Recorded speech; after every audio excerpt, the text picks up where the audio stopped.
I know I'm not the only adult that sits in their car wondering how they're making the most money they've ever made in their entire life. And Let's pay attention to that, right? Let's pay attention to that part. it still doesn't seem to be enough. My rent is $2,000 a month and I live in a townhouse. My car note is $535 a month, and that's on the low end compared to what I see a lot of people pay.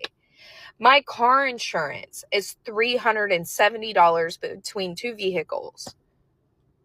And every time I fucking turn around, that shit's going up, and they can't even tell you why, other than that the rates have increased. Fucking why?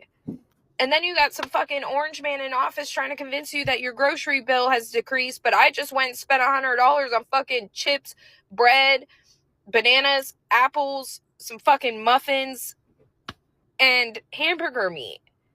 Oh, don't forget the $10 eggs. My HOA just decided to charge me $100 because I left my garbage can sitting out in front of my house for a couple of days because I needed to let it dry after dumping it with bleach because there were maggots in there. You rent from these companies and they penny pinch you on every fucking thing that they can. We are being bullied into poverty by these corporations and billionaires. And we have somebody in office gaslighting us in our face, telling us, oh, no, you're not. I don't understand how the families that are living off $15 an hour, like, how are you doing it? How do you pay your rent? What do you do when your car breaks down? I don't know, dude. I'm just sitting here. I'm like, I'm blessed compared to a lot of people, and it's still fucking hard. Let's be honest, right? So everything has went up. I'm not gonna sit here and say that everything didn't go up, right? And I do think that we do need to understand that if everything is going up, right, and it's gonna keep getting more expensive, you have to do everything in your power to cut costs. She's a high earner. She said that, that I make the most that I've ever made, and I sit in my car and think about that, right? But what number one is, I feel like there's a theme with these TikTok videos and people that come on social media that are making these type of like rant videos. You need to get rid of the car, especially having a $500 car payment. She did mention that's the lowest that she's seen compared to other people, but we're not gonna compare tomatoes and tomatoes. Like, we're not gonna do that. We're not gonna care about that. What you need to do is you need to get rid of that car payment, and that's gonna free up a lot of your um, money plus the insurance. So she's looking at like 870. She said 370 for two cars, so that's 870 right there, almost 900. Let's just round it, all right? She probably has kids. You know how childcare costs are, 1,200 a child a month, right? Two if you have two kids, 2,400. So if you look at it, right, a lot of the problem here is a lifestyle creep, which meaning that all the money that she's made now and the more money she's making now is going to those new bills, car payments, and all these other things. She didn't mention credit cards, right? Credit cards for consumers in the United States has reached $1.3 trillion, or 1.1 to $1.3 trillion. That's a lot. A lot of people are carrying a lot of their balances. And I think if she cuts down on certain things and just practices no and practices like delayed gratification, I think she could be in a better position. How other people are actually surviving is, I have a lot of, immigrant friends, and they live together, right? If you're single, live together until you save up, right? The family collects money together and they buy a car for one person. The act of just closeness and unity with the family is something that a lot of Americans, it's shunned upon. So let's react to the next video and see if it's the same thing. Incomes just isn't enough money anymore. Me and my husband are both in our 30s. We make the most money we've ever made before, and we still struggled between every single paycheck. We spent hours every single Friday when we would get paid trying to figure out what we could cut back, trying to budget every penny we had so that we would make it to the next paycheck. The grocery store is too expensive. Vehicles are too expensive. Vacations are too expensive. Houses are too expensive.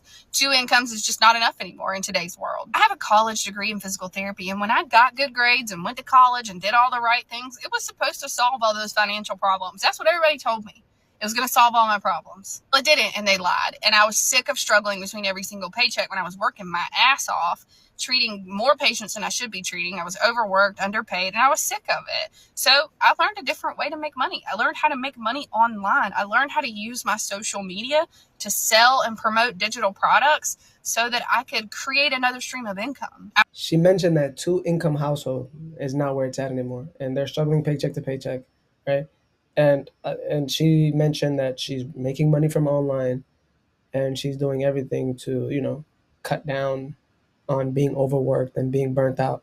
But again, I personally think, and let me know what you think in the comment section. Please let me know what you guys think in the comment section. That it's not about how much money you earn.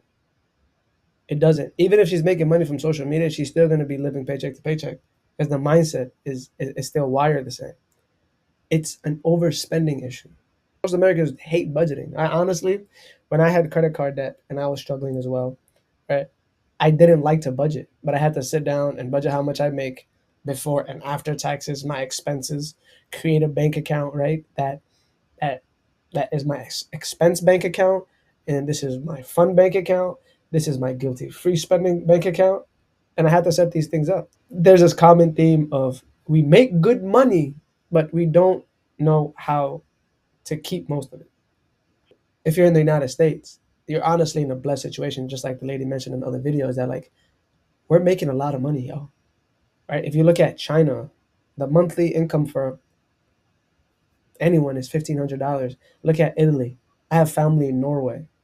They're not making much, right? But they learn to live with what they have and have a very good cohesive, right, well-rounded understanding of saving more than us. Yes, we have difference in cultures and everything, and we have a consumerism culture here. We have a overconsumption culture here. But at the end of the day, that shouldn't change how you should just keep your money. Again, it's how much you save. It does not matter how much you earn.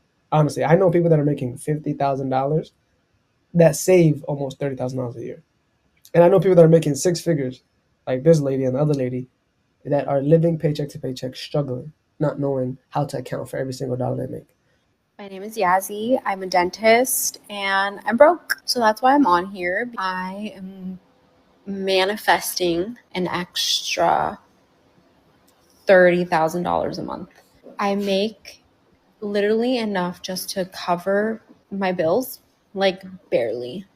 I do have a house. I do have a car payment. I have 2 kids in daycare, and we're literally living paycheck to paycheck. My student loans start in 2 weeks. I literally fucked up, but you know what? It is okay because I'm gonna do it. I am gonna make that money. That's a very beautiful house. That's a nice house, honestly. But she did mention that they have a mortgage. I don't know if they're house poor. I'm not gonna say they are. The car payment is what I'm gonna question. You don't need a car payment. She's a dentist making six figures, right? She has 2 kids. Um, she has 2 kids, and they're in daycare. And you can see how that, right? Everything is just being subtracted now. She did mention that her student loans kicks in 2 weeks. But again, she said she wants to manifest $30,000. The common theme here is more money is not going to help the situation. I think people lack the self discipline, the financial discipline to say no. The the instant gratification always wins compared to the delayed gratification, meaning that if I don't get it now, I can wait, and me waiting and having that patience is going to be better for me. Because I feel like when people want to make a big purchase, I think if you sleep on it and just kind of wait 2 days, I promise you, you would not want it as badly as you do at that exact moment of you trying to make that big purchase, right? But this is just a reality that we're living in the United States. A lot of people living paycheck to paycheck.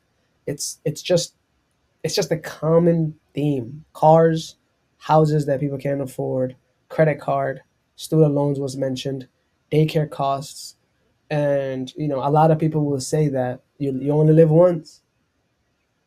Okay. And that's a good excuse to get into thousands and thousands of dollars of debt. A lot of people are buying cars that they obviously cannot maintain or afford the insurance. Um, and it just goes back to personal choice. All right, we make choices every day. And I think that if you don't do something about it now, and this is something that, right, I'm talking directly to the person watching this video, that if you don't do something about it now, AI is only going to get even more better at replacing you at your job. We already have chatbots that can do what you do better. And I think in the next 2 years, if people don't really fix their income and find solutions to a lot of their distress and money discipline and money mentalities, we're going to be seeing a situation that is going to cripple a lot of people's lives, and it might even destroy families, right, and marriages. So hope you enjoyed the video. Make sure to like, comment, and subscribe. Comment down below what you guys thought, and I'll catch you guys on the next one. Peace.